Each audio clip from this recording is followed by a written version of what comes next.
So yun po, sabi nga po sa Philippians chapter 4 verse 13, I can do all things through Christ who strengthened me. Hindi naman po sinabi na I can do, sabi po dyan na all things, sabi po dyan na all things, yan po. So ito po yung mga, ano po ng word nila. Supporting words. So yun yung po yung discipline. Easy, beneficial. Yung burden is responsibility, and light easy to wear. Ayun na po. Basta? Di ba po? So yun po, balik po tayo dun sa main verse po. And may binago lang po tayo ng kaunti po. Sabi po niya sa Matthew 11 verse 30, for my discipline is beneficial, and my responsibility is easy to carry. Nagets po ba po?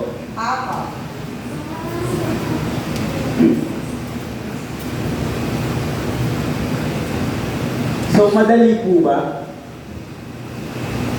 Paano ulit po natin yung sabi kong madali po? Paano po? Gusto niyo pong maliwanagan. Sige, Pa?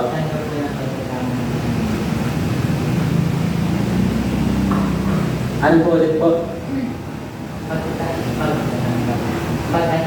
Parang yung discipline ko ng Panginoon sinasabi sa buhay. Parang yung mga pinagdadaanan ko ng buhay, mga pagsulog ko. Pero sa natin ang bago sa kaibigan, lahat ng ginagawa ng tao yung Yung responsibility po ni Jesus, madali po na.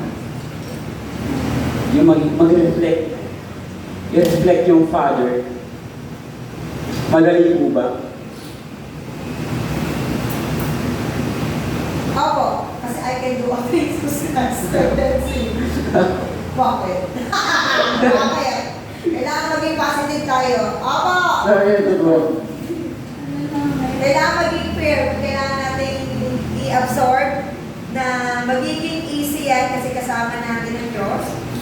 At basta may discipline ni Lord kung saan tayo dadalhin.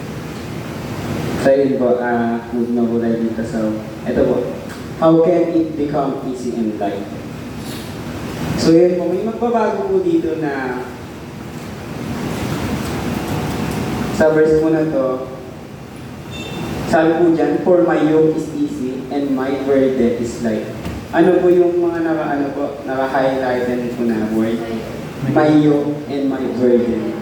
So hindi po burden, ay hindi po yoke ng iba, hindi po burden ng iba, kundi po, sino po yung nagsabi po niyan? Si Jesus. Si Jesus po. So hindi po burden natin, hindi po yoke natin, kundi po yoke and burden ni Jesus po.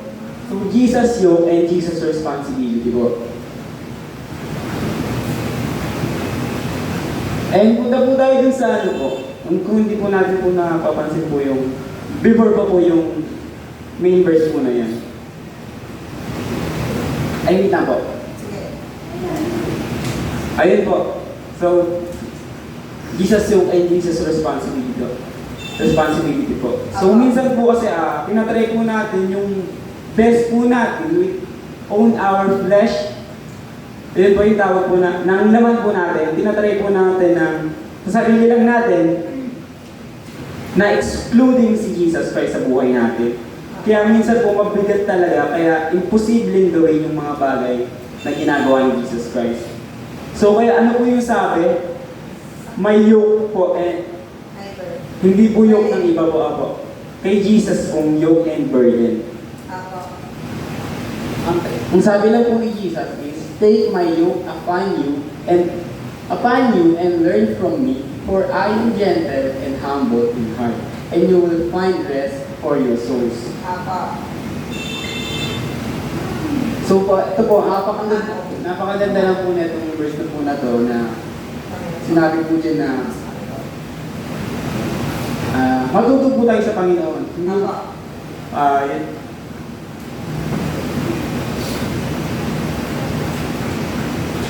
So ito po yung yoke. Balik lang po tayo dun sa yoke. Sa essence po ng yoke. Apo. And gusto ko lang po kayo focus po doon about sa training po. Apo.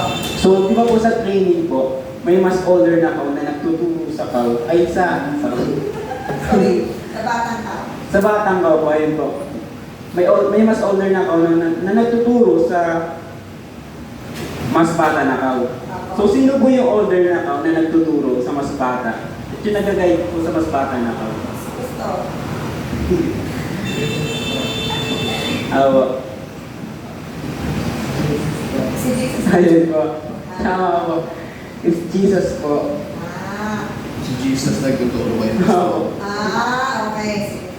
Guys, So it will become easy in life once na masasabi mo na sa sarili mo na Lord, give up na po ako. Apo. Once na na-confess mo na yun sa Diyos, magbabago po yung lahat. Everything will become easy in life. Once na ma-confessan natin sa Diyos na hindi po natin kaya, nag-give up na po tayo. Apo. Kasi po, alam po natin sa sarili natin na with our flesh, na hindi po talaga natin magagawa yung mga bagay na nagagawa ni Jesus Christ. Apo. At ang sabi ko nga po doon, with our flesh, we cannot produce anything. But when you surrender your flesh, you surrender everything to God. And that's the time na sasabihin sa'yo ng Diyos, okay, now let's take control sa buhay mo. Si Jesus, si God na po yung magkocontrol sa buhay mo. Once na nasabi mo na, I surrender, Lord. And one thing lang po yung ang gusto ng Diyos sa atin, walk with Him and remain in Him. Apo. So sabayan lang po natin na si Jesus maglakad. Sumabay lang po tayo, huwag po tayong mag-depende sa sarili po natin. Dahil po, dahil nga po sa maraming na tayong experience sa buhay, sa school, sa labas, dahil nga marami na tayong knowledge, Apo. nagdidepende na po tayo sa sarili natin. Pero hindi po yun yung hinihingi ng Diyos sa atin po. Ang gusto lang po ng Diyos sa atin, sabayan po natin siya maglakad. So, ito, may papakita lang po. Sige po. Ito lang po. Ito po yung gusto ng Panginoon sa atin na sumabayan lang po natin Jesus maglakad and siya po yung magbubuhat ng yoke and responsibility po para sa atin. So yun po, tanong ko po ulit, madali po ba maging Kristiyano? Ayun po. So yun lang po yung devotion ko po. Maraming salamat. Salamat po. Ang kasi pa Nakita na ba kayo ng kalabaw na nag-aararo? Yung kay Pastor. Hindi, dalawa yun eh. Yung isa lang. Dalawa yung kay Pastor? Hindi, isa lang yung nag-aararo na isang yoke lang yung gamit. Yung pinakita ko sa Liga Josh is dalawa.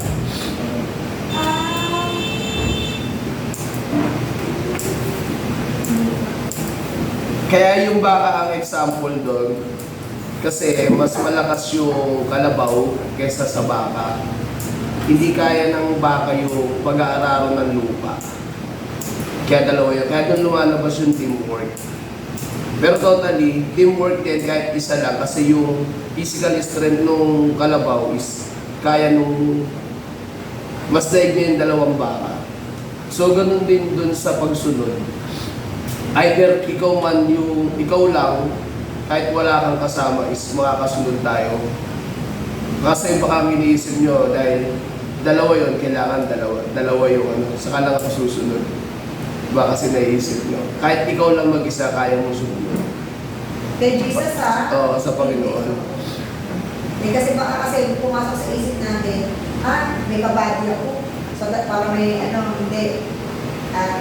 Mas mabuti na sabi nga, di ba, pwede ni Kuya Wa, na si Jesus yung older cow, hindi si Jesus si Manang, hindi si Jesus si Tito Mel, hindi. Si Jesus yung older cow na mag-guide sa atin kung saan tayo pupunta. At saka yung sinasabi ni Kuya Josh kanina, sa totoong buhay is, hindi po pwedeng bata yung isa na baka. Kasi hindi makakasabay yun doon sa magulang na baka kasi mahina ang resistensya nun. O nandun yung pagtuturo, yung sinasabi mo. Kasi example mo yun eh. Pero sa totoong buhay, sa pag-aararo, hindi pwedeng bata yung kasama ng matandang baka. Parehas silang magulang na baka. Parehas na matanda. Same halos ng edad. Gano'n. Kasi hindi yung lakas nung isa, kung bata yung isa, hindi siya makakasabay. Kumbaga, yung magiging hagod ng lupa is hindi pantay. Ito malalim yung hukay, yung kabila. Bababaw. Bali na, for agriculture, pero doon sa gusto kong sabihin ng Panginoon sa atin, yung sinabi ko. Okay? Malinaw tayo. So, hindi ko kabady si Aina. Ang kabady ko sino? Jesus Sino Christ. kabady mo? Very good. Sino kabady mo? Sino kabady mo? Baka kasi mamaya, kailangan ko pala ng kabady. Oo, yun ha. Diba? Malinaw tayo ha. Kailangan ko pala ng teamwork. Pero ang mga teamwork doon is yung nagpapasunod si Jesus Christ at saka ikaw. Yun ang ka-teamwork. Malinaw tayo. So, kung malungkot ako, hindi ako nagtatakbo kay Aina at dulo ko magulgol. No. Kanina ko agulgol. Very good. O kaya nagigigil ako kay Ate Nene. Kay Jesus mo sabihin, so, pamuloy ko siya na magsasabi sa akin. Okay? Palinaw? Sabihin nyo kay Lord na naiinis kayo, fine. Maintindihan niya. Kasi sasabihin niya sa'yo na hindi mabuti yan. Rather na sabihin niya ay nasa akin, mo. Ayun, malinaw? Si Jesus malinaw? Hindi kay Mana, hindi dito men, hindi kay Pastor, kay Jesus. Kasi kahit anong mangyari, Christmas. siguro, uso yan. Hindi na tayo pababayaan, igagay na tayo sa mabuti kasi alam niya maging maganda ang hinaharap natin. Hindi ka na bukata dahil sinabi ko kay Aina, dahil magagalit kami, kukwento na alam ko kwento mano sa iyo. Nasaan yung binibigay niyo ng medyo pang ulas? Ito po. Question pa! Okay. Parang bago nga nag Kahit ano lang po. Ano lang po. Wala na connection lang po sa bahay. Lalo, Napansin ko po sa greater place, maraming teaching po siya and maraming parang nag-track po ng pathway po. And sabi ko sa Matthew chapter 11 verse 29 to 30 po is halagot naman po sa mga utos ng Panginoon po. Sinabi ko doon na kung tayong mga kabataan po, tatanggap ng pagkadama, is hindi po tayo mapapahama, kundi makakaroon po tayo ng karunungan at kaalaman upang hindi po tayo naligan ng oras natin. Sinabi naman po sa mga 11 ay yung utos ng Panginoon is mas madaling sundan, hindi rin siya mag-aal. Kaya, Ano yung siya mag-aral? ano po, mag-aal, hindi po siya mabigat po. Tapos ano po, parang, hindi po parang, kaya po, sa buhay po natin, alam naman po natin na, kunyari po, halimbawa po sa atin na po, utusan po siya ng sobrang tama po. Siyempre, isipin po natin na, alam ko na pinapagawa ni Kuya dito, ba't dito hindi ko naman tayo po. Tapos, kaya mo lang po ng Panginoon sa atin, huwag kang papatay, sundin mo yung magulong. Hindi siya madali, hindi siya mahirap sundin ko na, although sa outside mo po, sumabihan tayo ng flesh natin na, patayin mo yung na develop ka sa kanya. Kaya yung responsibilities na pagbihan tayo na siya is magpupulong ka, marami din mga sabay mga mahal sa buhay, wala sa Panginoon. Andun po yung responsibilities na isipin natin na, Lord, bakit mo ko pinabayaan mo? Hindi po sila dyan, kung baka tutos ng katawan mo yun, dahil ang gusto ng Panginoon is po tayo pa.